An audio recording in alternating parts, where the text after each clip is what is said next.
म्हणून तुम्ही तण नियंत्रण हा सगळ्यात महत्त्वाचा मुद्दा आहे कापूस पिकाची लागवड केल्यानंतर.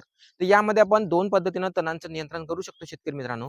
एक म्हणजे प्री इमर्जन्स हर्बिसाइडचा वापर करून आणि एक असते पोस्ट इमर्जन्स हर्बिसाइडचा तिकडे वापर करून.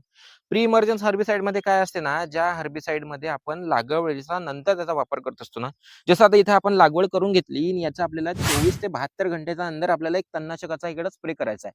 त्याला आपण प्री इमर्जन्स हर्बिसाइड म्हणत असतो, बीजनाशक, जे या तणांना उगवूच देत नाही. दुसरं असते पोस्ट इमर्जन्स. पोस्ट इमर्जन्स बऱ्याचशा शेतकऱ्यांना माहीतच आहे, ज्यामध्ये ते अ, म्हणजे नामांकित कंपनीचे मी तुम्हाला 2-3 ब्रँड नेम सांगतो, ज्यामध्ये तुम्ही हिटविड वापरत असता किंवा घासा वापरत असता किंवा केवट अल्ट्रा वापरत असतात. त्याकडे गवतवर्गीय तण असते, गवतवर्गीयसाठी वेगळे असते आणि चवडापतीसाठी वेगळं असते.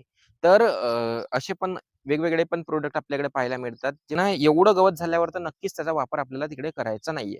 ज्यावेळेस आपलं गवत हे शेतकरी मित्रांनो 2 पानावर असते ना आणि जमिनीमध्ये पुरेसा ओलावा असते. जसं आता असे जर बारीक-बारीक असा ऊत दिसत असेल ना तुम्हाला, असं बारीक-बारीक 2 पानावर जर तण असेल ना, तर अशा वेळेस शक्यतो तुम्हाला तिकडे प्री इमर्जन्स पेक्षा पोस्ट इमर्जन्स तणनाशकाचा वापर करायचा.